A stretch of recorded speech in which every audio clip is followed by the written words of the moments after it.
That's my granddad. He passed away in 2020. Mm. Yeah. Your meeting is being live streamed. Got it.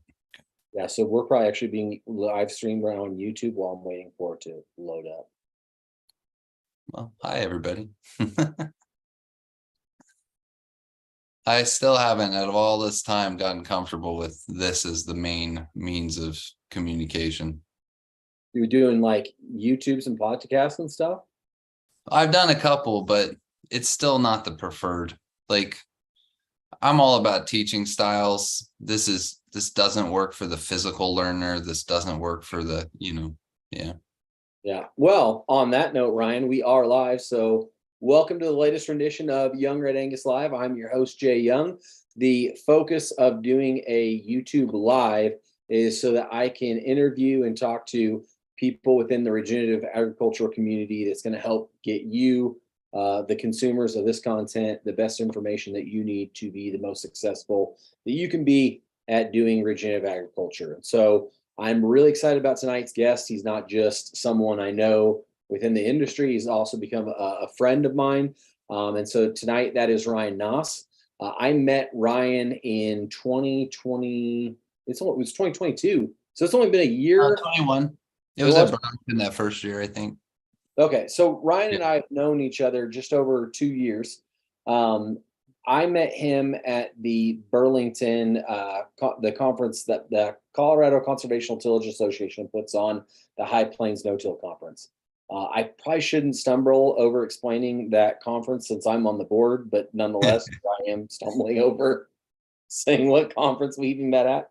So anyway, it was cool because there's a farms program, and I'm in this farms program, and they paid to have Rion and Zach Wright come out a day early and teach a presentation where they went over the thermal aerobic composting method, but then they also showed and talked about different composting styles to us who are in the farms program. So it's kind of cool seeing all the people in the farms program in the last few years pick up on either doing the Johnson Sioux or thermal aerobic, or like some of them are even doing spice composting, which I don't know enough about other than say spice composting. So anyway, Rion, it's a pleasure to have you on. Why don't you tell everyone how you got started in the field that you're at and how that journey led you to where you are now? Thank you. First of all, thank you for having such a great platform, wonderful community. Happy to call you a friend and companion on this journey as we figure out how to regenerate both communities and culture of agriculture. I didn't start out in agriculture. I've been working specifically with agriculture for the last 5 years, but my first experiences was as a kid in 4-H. I raised sheep for 6 years and market animals and worked with my community here in California, which is mostly oil and agriculture in the Central Valley. And then after high school, I started a very different path where I actually moved to Las Vegas and worked at a dolphin habitat and trained dolphins there. And then I worked for the Seventh-day Adventist Church and traveled all over the world teaching health classes and more education. I'm a certified public health educator. And I also have a bachelor's degree in wilderness therapy and a master's in outdoor education. So my personal experience journey has led me around the world. I've lived in cultures that still to this day live in grass huts and, just a couple hundred people on an island in the middle of the Pacific and all over the United States and most of the world. And so through that experience, there's a lot of common threads. And because of that, over the last decade, I spent 6 years in the workman's comp system and learned what it means to be a guinea pig in the modern medical system.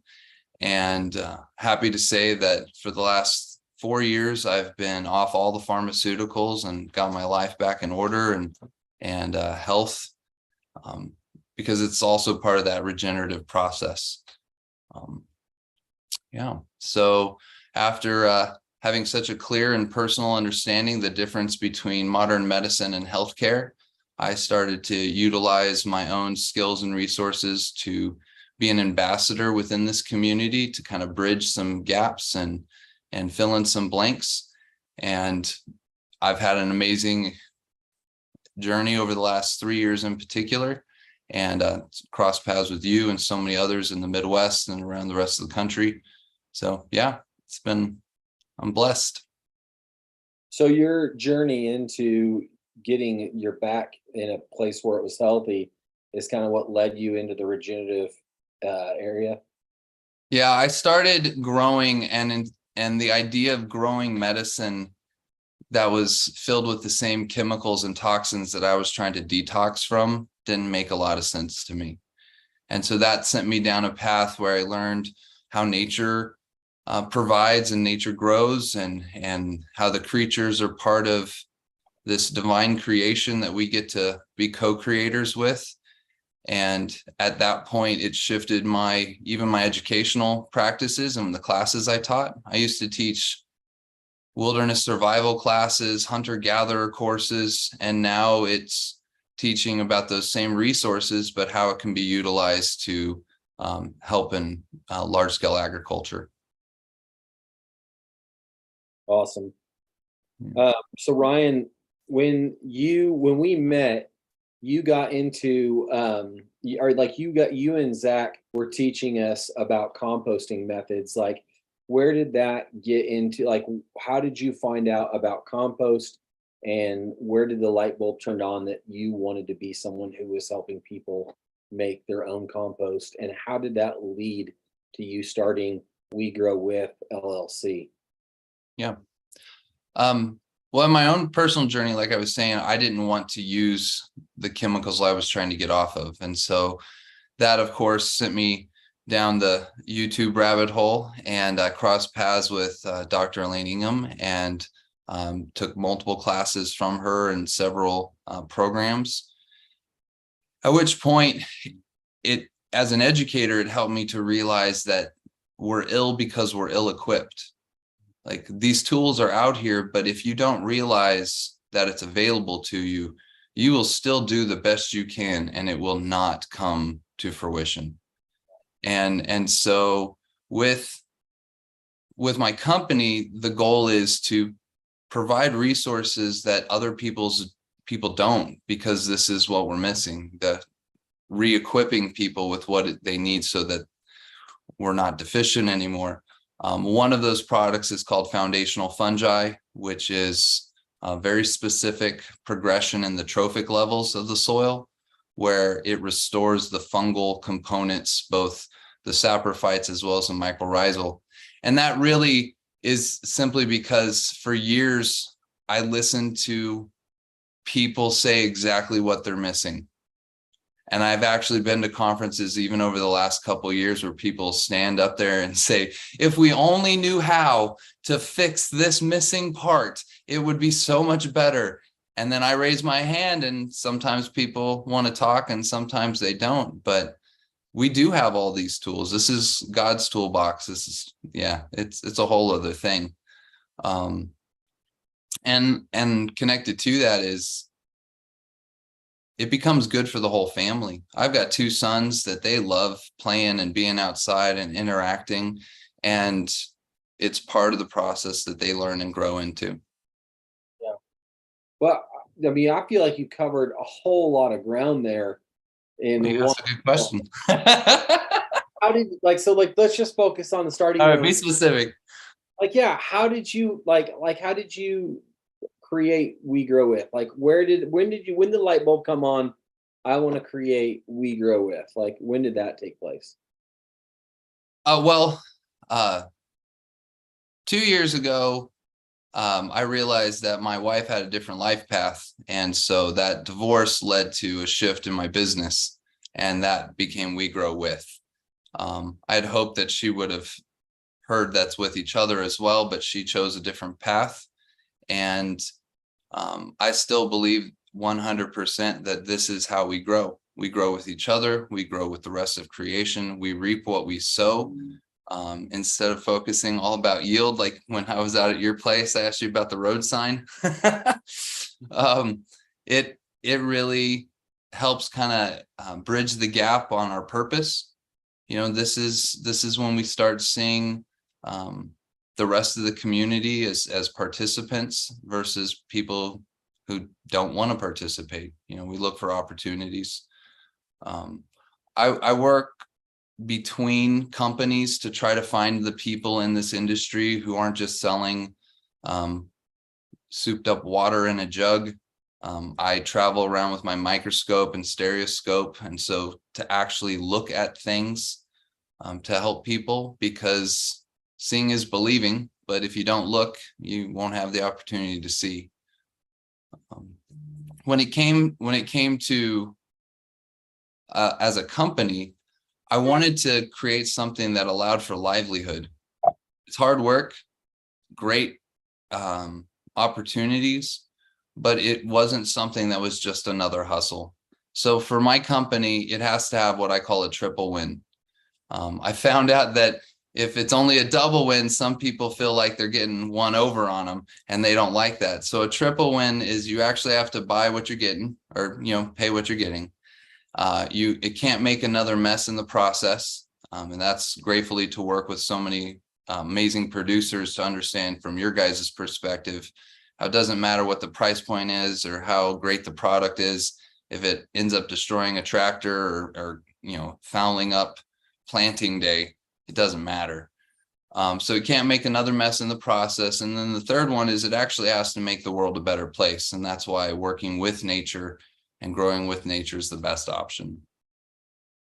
So, but okay, I still want to go back to this. Like, how does a dude that's teaching classes on an island in the Pacific go from now I'm creating products that are unlike any other on the market for farmers? Like you gloss over that like that's not a big deal, and like that's like it still blows my mind.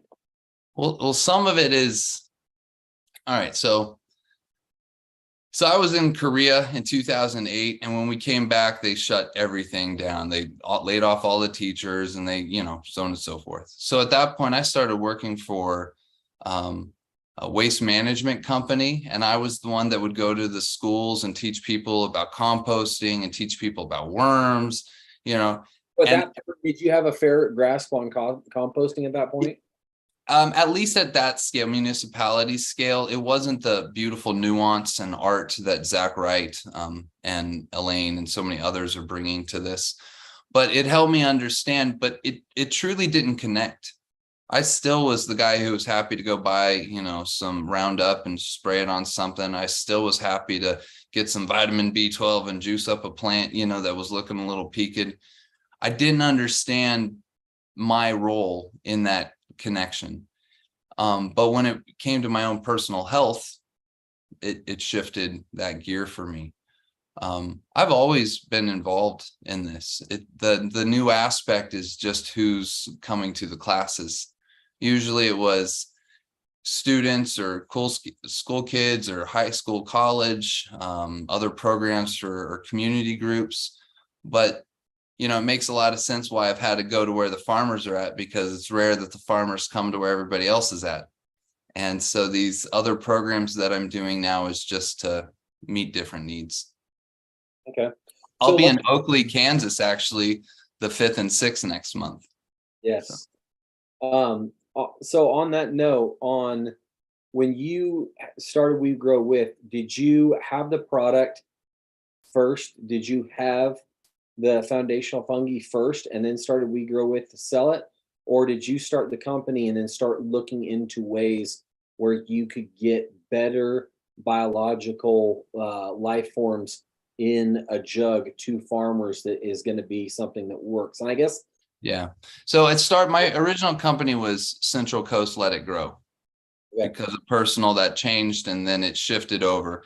But as a company, the goals was to find and work with products that utilize this biomimicry or biological communities. It's been a learning curve to actually try to make something available at scale and to market. Just going through the armory this comes out of an animal, and yet it still had to go through a year of trying to, prove to them that it's organic, even though, yeah, there's a lot of things I had to learn too. So So I know you have to be vague about it because you have no, I can your be specific. okay. So Yeah. how did you create it then? How did you create foundational fungi? Well, Right. first, what I'll is tell it? What's in it? And then how do you create it? you. Okay. So I don't create it. It is from nature. It is the frass or the excrement component of the next trophic level past worms. And those are the arthropods. There's some of those within that family group or that group that actually are mycophages. They eat fungi. So they're devouring and consuming and stacking and putting all those things together. And so when they release a pellet or a castings out the back end, this is part of that process of biological refinery. And so everybody understands that from a worm perspective, but the next trophic level bridges the gap from above to below. And so this is all the progression of, some of my friends call it the poop loop, of how biology from one level brings it down appropriate to the next, which brings it down appropriate to the next. And I think truly that some of the lack of gains that haven't been realized in agriculture is because we stopped at vermicompost. We stopped at that trophic level. Now it is absolutely amazing and perfect for what it is, but it's not the next step, which is kind of funny because some of these creatures look like worms with feet. So the next step. So at that point, you have the fungal and the protozoa plus the bacteria and the protozoa. Those two merging together completes those nature cycles. And because this isn't just a recipe of 1 teaspoon of this and 1 teaspoon of that, it's not, none of it is inert. It's all active. It's all alive. It's even the structure itself, where some products will have like graphite or other things bulking or dry lubricants in it. This is actually it's human, HUMIN. So it's actually fulvic and humic crystals that's what wraps up and protects that biology inside of that casting, so that it can actually be stable until it's utilized in that ecosystem. And that makes perfect sense from a nature perspective, that after it goes through this biological refinery, it's going to be protected. And it's almost the right size to just tumble down a wormhole if there was a worm, and so this is where it goes into those next layers. And then that next step of biology picks it up, spreads it around, and nurtures that system too. So that is, but like, because it's protected by the humic and the fulvic acid, that's why it can be protected within a jug that you can sell. Well, that's part of what protects it. And then in the jug, it's actually an extract of that material and then kept at a pH that allows it to be shelf stable.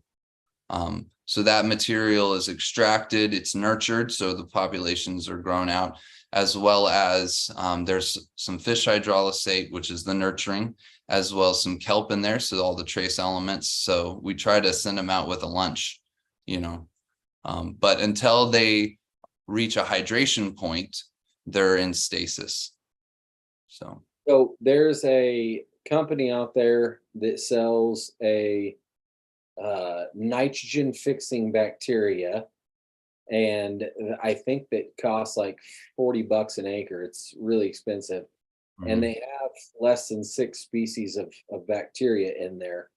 Can you kind of just compare your product to some of your competitors without us bad mouthing your competitors and getting either you or me in trouble? No, I appreciate that. And this is where, like, at conferences, I don't care whose stuff you bring me, I'll look at it under the microscope.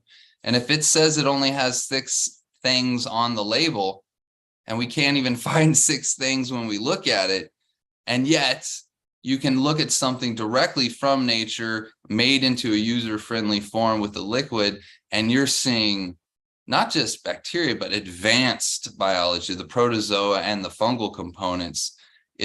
This is where you can't even really compare them. Now, does that mean they don't work? No, it means that for the form, so 6 little creatures. For those creatures, those functions, it can do 6 different things. Great. There's hundreds, if not thousands. There's over 5,000 species undifferentiated, which means they know something's there, but they're not even sure which one it is yet. And this is part of the science that's, I think the science is confusing some people, honestly, but the science is still growing. And in that process, the more information we gain actually shows us how much more important it is to have things from a whole diverse spectrum, part of that quorum sensing that's so important, versus 6 things that showed up in independent buckets and then got mixed into whatever you purchased. And it's important to understand what the word inert means. Most people see it on a label and they'll have something that's 99, I've seen 99% inert. And that really means it's something it's something you're paying for that you didn't want to, right? Like, and at that point, as a professional, but also for my products, what you purchase is what you're paying for, or why would you buying it? And when a lot of this stuff that's inert, I think people should really understand what that word means. They get a lot more for their money. How are you able to keep the mycorrhizal fungal spores within Elevate fungi, like to where they'll So be the cool part about mycorrhizal spores, and there's different kinds, but they're much larger in general. And so that is usually why they don't transport or travel around in that environment, because they're big. They don't want to move around unless you're eaten by a creature and then packed in with all the other goodies and then put out the backside. So this is how that system is totally different than all the other systems that we're used to seeing. Most mycorrhizal spores, they're grown on something called Baha'i grass. It's just a grass. They do a very similar dry down process. It stimulates sporing, and then they cut up all the roots, and then at that point they sell you product. Like, this is something where that creature went in there and grabbed and pulled and diversity and then put it together and out the back end. I actually met a gentleman named Dr. Ernest Bernard out of Knoxville, Tennessee. And he says, you really need to think of some of these creatures like subway cars, right? Long chain, everybody all aboard, everybody get on. And then at that point, when it gets to its next stop, it opens up and the janitors get off. The street sweeper guy gets off, the hot dog stand guy gets off, the ladies that work here or there or up in they all get off to fulfill their roles, their forms and functions. And then they get back on to go back to wherever at a different point in time. But the actual part of the animal is very small. The biological refinery is the rest of the back end. So kind of like little subway cars. Did you happen to see the YouTube video I did where I treated cover crops and planted it in my Johnson Sue's? Yeah. I'm not sure if you'll get the same sporation because you're not planning on terminating it, but this is where you're still nurturing it. Yeah, I took some samples and I sent them to Zach, so we'll be able to compare the Good. one. And I'm pretty sure he has an epifluorescence module, so he literally just turn it on and you can see it inside the root system.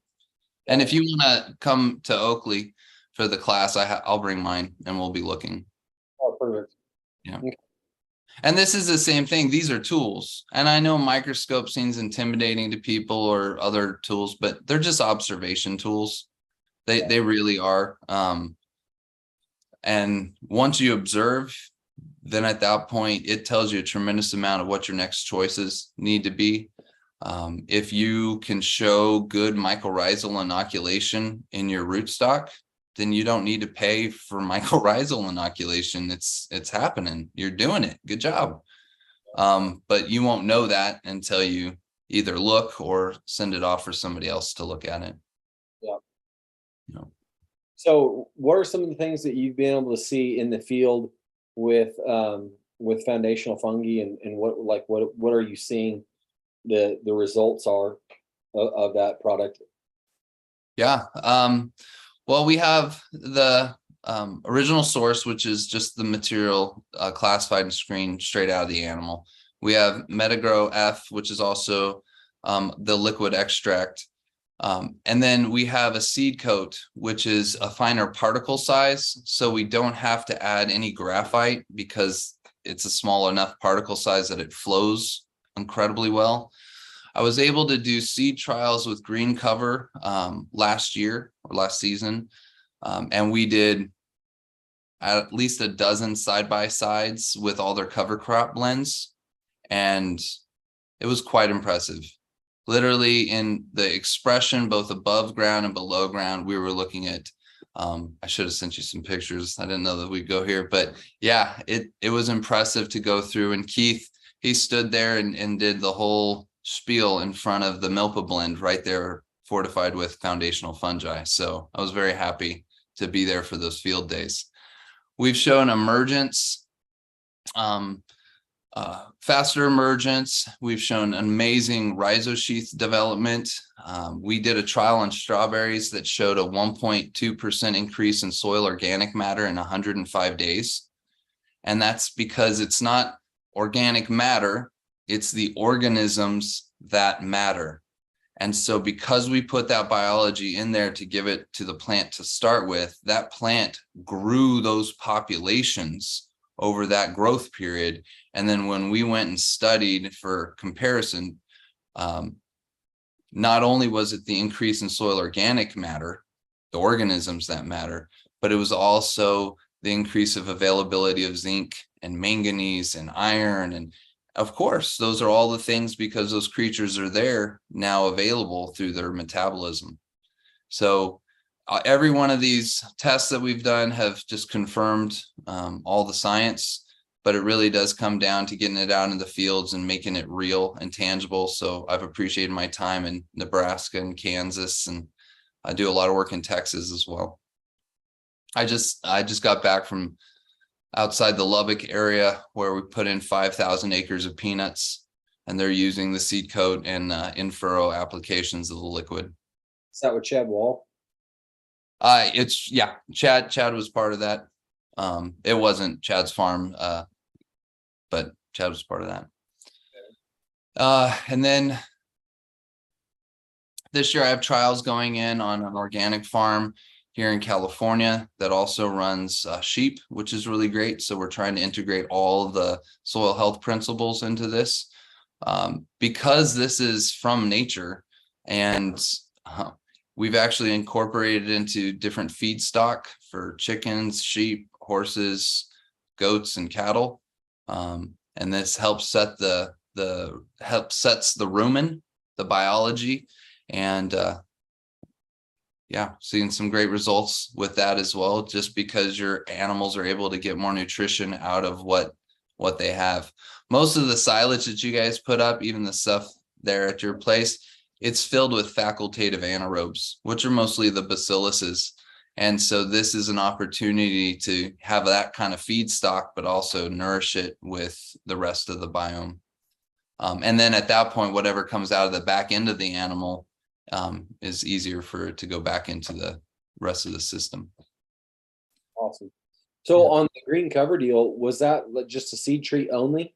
Yeah, that was seed treat only. 2 to 4 ounces per 100 weight for those trials. That was the ratio we did. Okay. Yeah. So, that's not very much at all, because like I was making an extract, and I was doing. This is the dry powder, not the liquid. Oh, okay, got ya. Yeah. So you can do it just a dry powder on your stuff. Wow. Yeah, the actual coverage is amazing. And when you realize that, when you even just touch in your hand, when you realize that coverage is uncut, it's not inert, right? It's not 99% stuff you shouldn't have been paying for. It's all biology. And then you roll your seeds to it. The coverage is actually what you're paying for at that point. How much is that? What were you saying? That product, how much is that per ounce? I think it's $16 an ounce. Okay.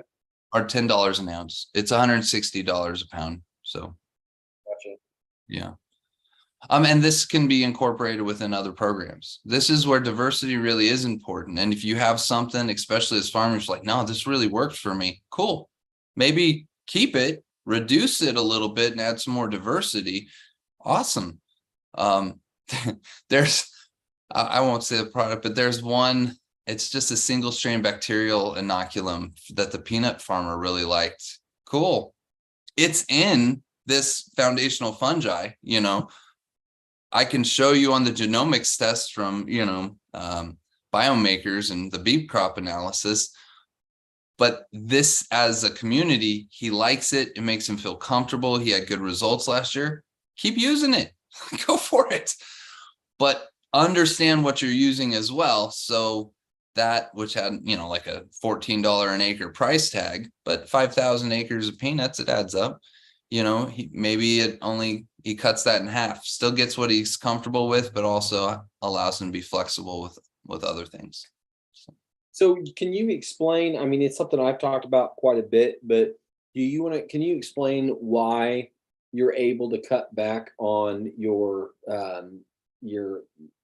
inputs as far as fertilizers Yeah, when a biological, like what is taking place on a biological level that allows your plant to grow with less not or with less synthetic inputs? I ask a lot of people if they know how to scuba dive. Most people will say no. If they do, that just gives a reference point that they can connect to. Soil is a subfluid state, right? When you hold it 51% water, it's almost water, you know, and there's an earthquake here in California, you can see it ripple even just like the ocean. That nitrogen in the atmosphere, that's why the scuba diving, because you have to take it with you, it changes, you interact with it different. But when it's in the atmosphere, it requires a respiratory cycle. Most property runs on a evaporatory cycle when it comes to water.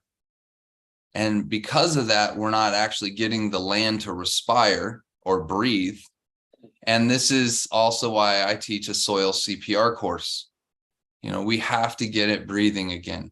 Sometimes that means we need to have access, because if the ground compaction is too high, some people say 150, depends on the type of flow you're moving, but 200 pounds for sure, oxygen is not passing through. It's not tillage at that point, it's a rescue operation. You know, if it can't breathe, you giving it more time will not help it breathe, right? We have to get the pulse back into it, help it to breathe. And then we provide the resources through cover crops and management practices that actually maintains and nurtures that breath as well. So the reason why people can get rid of a synthetic nitrogen is because they're actually encouraging the growth of creatures that suck in air just like we do, store nitrogen inside themselves to protect them from the plant, which is producing what's called a superoxide, but think hydrogen peroxide. And when it reacts with that carbon, right, just like when we put it, bubbles up and foams, they don't want that because that causes them to die, hence rhizobia. At which point they stuff and pack nitrogen there so that that superoxide actually has a protective wall. It's a buffer. But in the process of those biology living, growing, being eaten, and through rhizophagy, even the plant pulling them in and out, that nitrogen becomes available to the plant to utilize without it being from a synthetic source. Like it's there. If the creatures are there to breathe and the system allows for it. So nitrogen is actually one of the funniest ones because it's what people spend a tremendous amount of money and interest and, you know, so many things, but it's all around us. It's what we breathe in. Majority of every breath we take is actually nitrogen. It, for our form, is inert, so it doesn't cause any issues, but it's still nitrogen. And at that point, it seems kind of silly why people pay so much for it. So, yeah. So Ryan, you also, are doing this event here in Oakley that's coming up. Yeah. Like, what are the things that you do when you travel around the country, besides promoting We Grow With? Like, kind of explain what you and Zach did at Burlington and what other things that you do as you travel around the country. Well, some of the stuff is to make it practical. And a lot of people have this idea that they need to buy something big or do something, and really what you need to do, it's a different understanding of the words of Christ when he says the kingdom of heaven is at hand. A lot of times what we need to do is just do it. And so for the classes like with Zach, we did it. We had people out there, we were freezing, but this was the process because people wanted to learn, and we made it, right? And at that point, for some people, just because they stood there watching someone else do it, different learning style, that's enough for them to feel comfortable to at least try it on their own. Yeah. And that's really what this industry is missing, is the empowering and equipping of the people so that they don't have to buy products from whoever's selling it, that they can actually work with nature to grow it on their own. And depending on the scale, what's your scale right now? I mean, you're doing most of your own fertility in that barn we hung out in, right? I mean, talk about an amazing opportunity. If you're larger than that scale, well, cool. There are great companies that represent solid products that can help you out, because there really is a labor force issue that we're having to deal with. And so a lot of what I do is just try to make it real, personal, and practical, so that when they go away from the class or the conference, that they earned it, and that's why they learned. A life's lesson learned.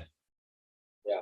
So, Well, and I think it's key. It's like, what do you what are you as an individual gifted at? yeah. What are you what is your farm size? What are your crops like? Like, what is it specifically that you need? Like, when I think about having a machine to extract compost, like, the Bio 5 extractor works great for what we're doing. But if you have a lot more scale, a bigger operation that you need to make compost for, Clint Freeze with Bioag Management, designed a huge extractor, and then John Neiswanger's got an even bigger extractor, and so, like, you may need a bigger extractor, or you, like in Illinois, another reason why he has such a big extractor is, like, they've got to plant a lot of stuff when it's dry because it's not dry very often. I don't have that problem, but like, there's different needs and different systems, or like some people don't even need an extractor. They can make an extractor, like they can put the compost in a jug and make it with their hand or a shovel or whatever, and then put it in somewhere else and then run it onto their seed because they're just doing seed treatment. There's a lot of ways. And that is truly valuable.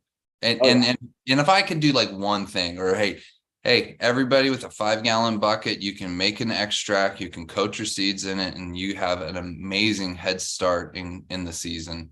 Even doesn't matter what scale you're at, you know.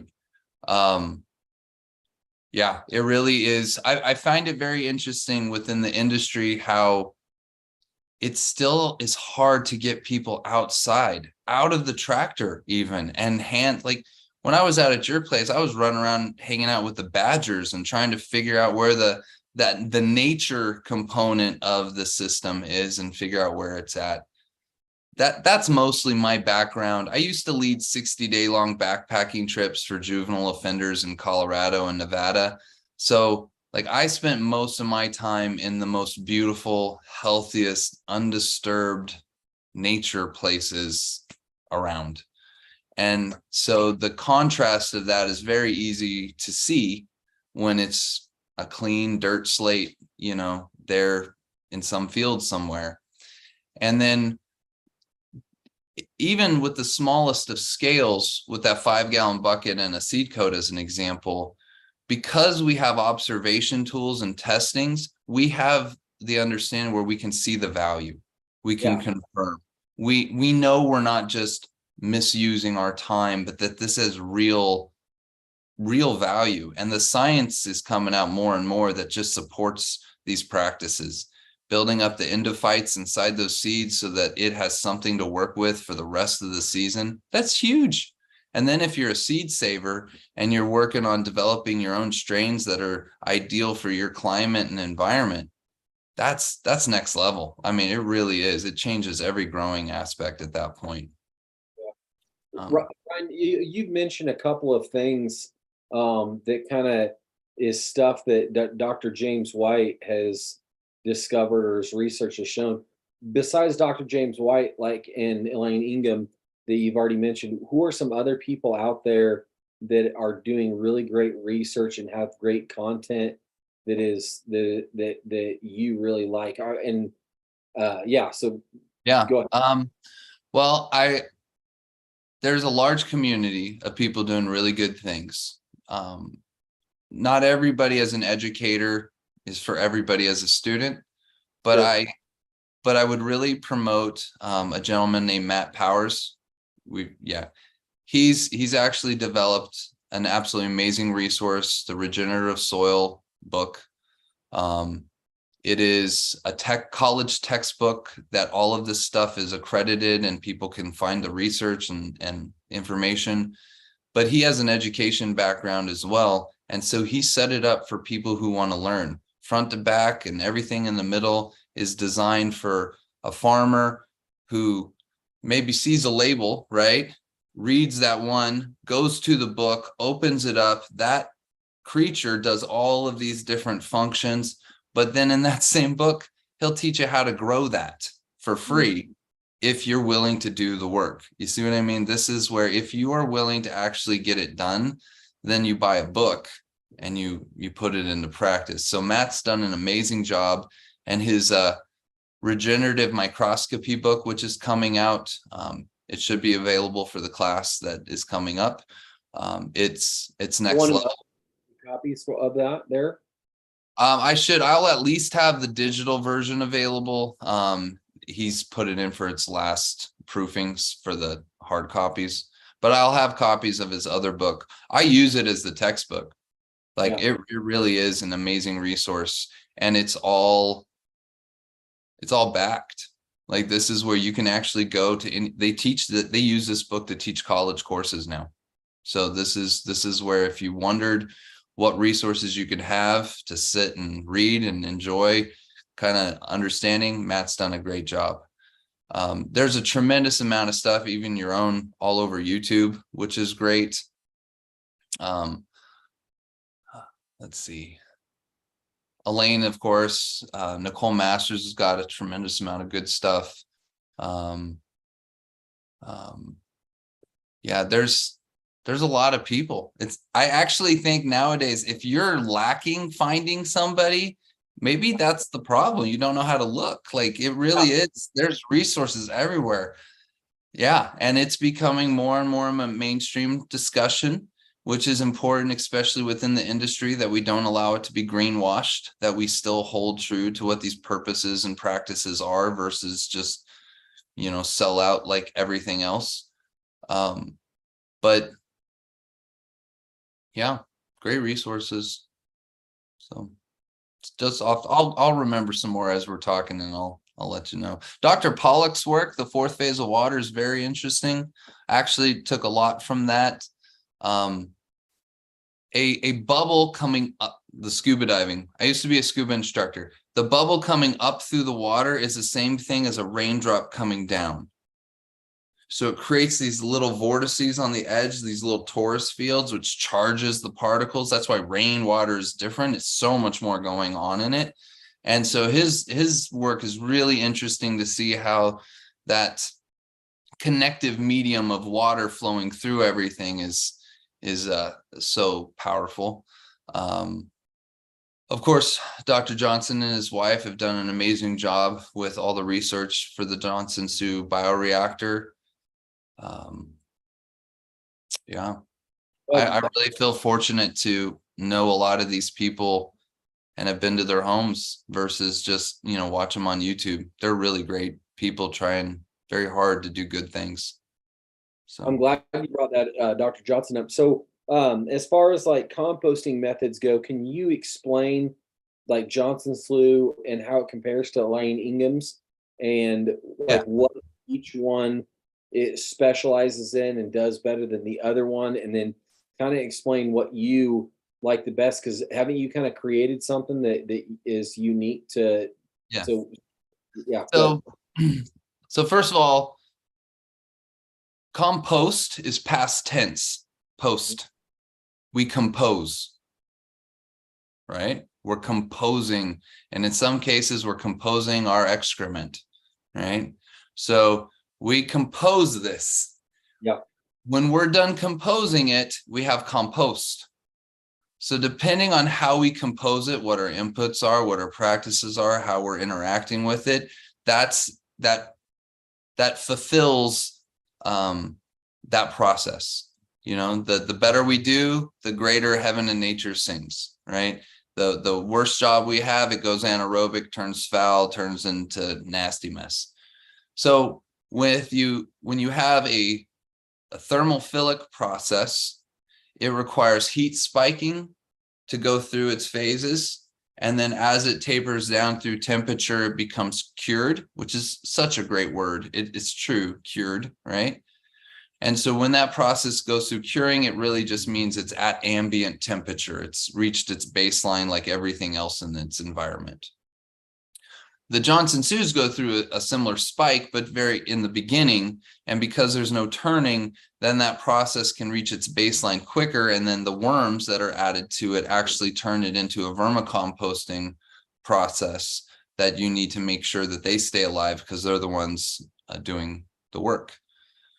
The process that I do is structurally built a little differently, that I incorporate a lower mineral structure so that it can actually have drainage out the bottom, but it allows a place for the biology to start breaking down those minerals, encouraging the biology to then become available that will eat those minerals in your fields and then have that nutrient cycling take place.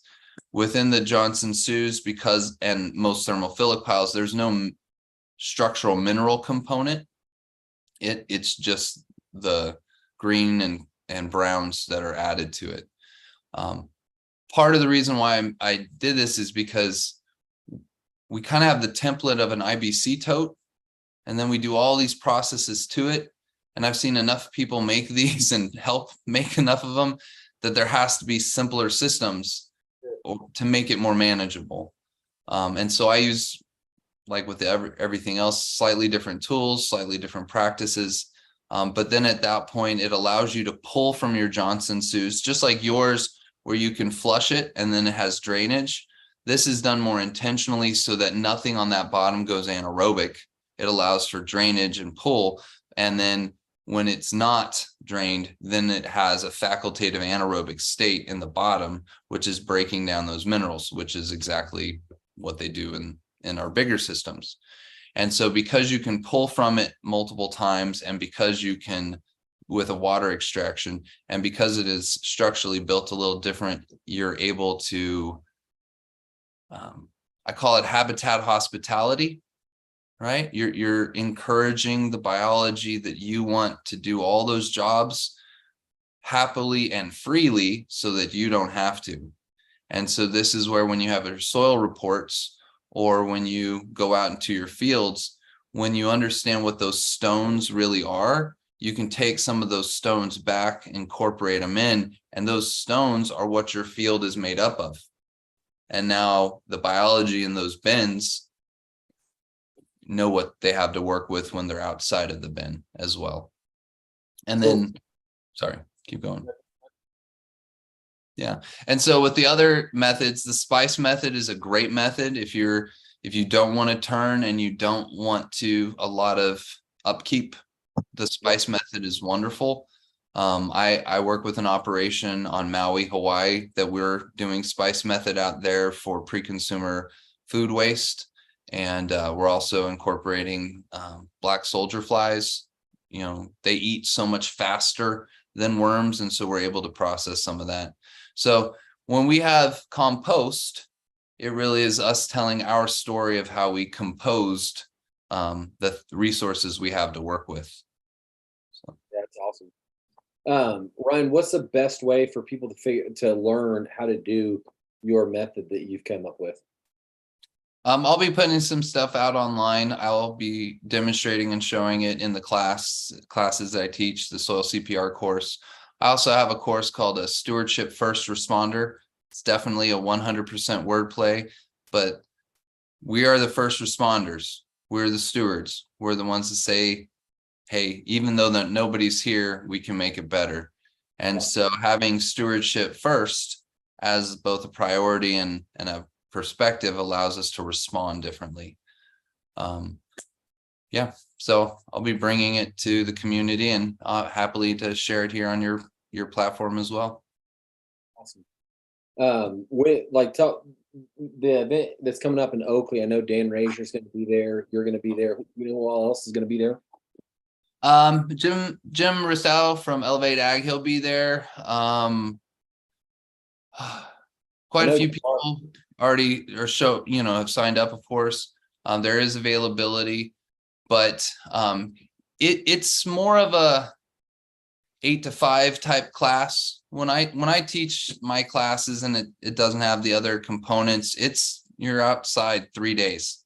Like, this is how you learn about what happens at night. You have to go out at night. I understand that that's not normal within the community.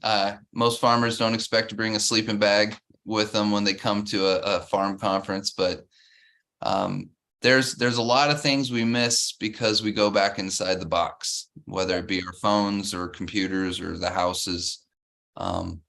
So I try to get people outside to do that.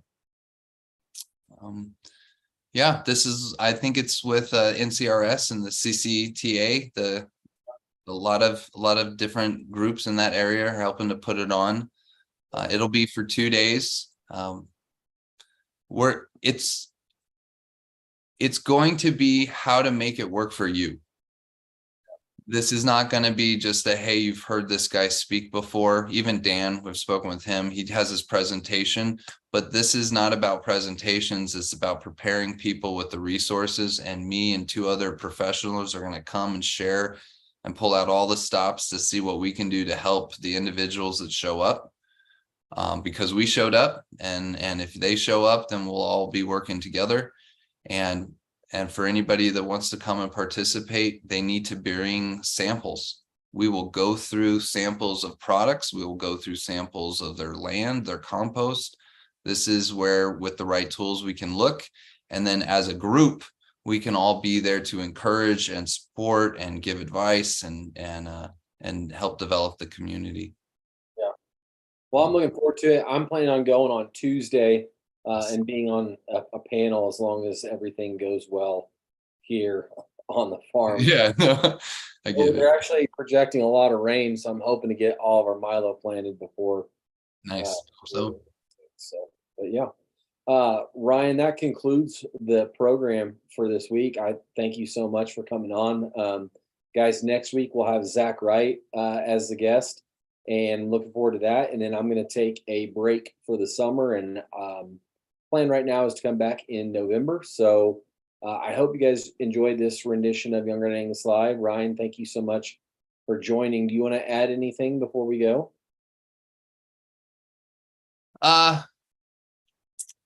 It's going to be a good season. Yeah. Yep. They can find you at We Grow With LLC. Like, there is a website? Correct? Yeah, wegrowwith.co. And they can also, in your area, get products through Elevate Ag. They're out of Kansas, so it's a little easier for shipping and distribution points. So okay. I do want to honor, looks like Prepper's Paradise of Canada.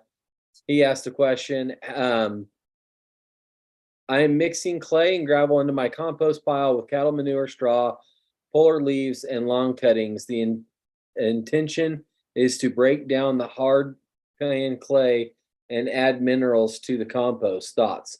Happy to have listened today. Cool. Instead of globs of clay, right, I would take that same small particle size, the clay, put it in a classifying bag, a strainer bag, get it in suspension, and then pour that into, he didn't specify what kind of compost. But then at that point, those small particles will be dispersed over everything and encouraged versus in clumps. Yeah. Does that make sense?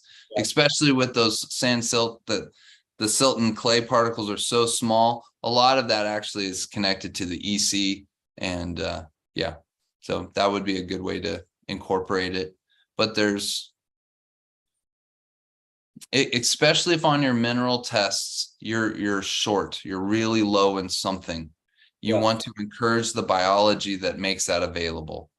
So this is where, if you are low in whatever it is, say silica, right, you would want to have a mineral that's high in silica, that when you put it into your compost, you're giving them something that encourages them to eat what your field is lacking, so that when you put that biology out there, it makes that stuff available. Yeah. Well, and if he's doing a Johnson Sioux, I don't know that that's a great way to do Johnson Sioux, depending on how big his cattle manure is, the straw. Like it, Johnson Sioux, you want finer materials. You know, the thermal aerobic, where if you have bigger materials, but you turn it, you're fine, right? Yeah, and that's what that turning does, is it gets into everything and opens it up and moves it around, so that all the different parts go through that center heated core of the windrow, or the compost. I call it a pillar, right? A pile's a mess you clean up. A pillar is something you build upon. So these are compost pillars. At that point, it's just a totally different process. But if you're going to be specific about trying to encourage that, then I would have it in a smaller particle size, so it kind of gets washed through. Yeah. Well, that's what he says. I'm starting with layers of browns, greens, and clays as it mixes. I turn it with a grain auger. So sounds like it's already started. If you do it again there, Pepper's Paradise, I would do with the browns and the greens and stuff. But like, Ryan said, make a liquid and add it into that. So, well, thanks a lot, Ryan. We'll see you guys Welcome. next week. Thank you so much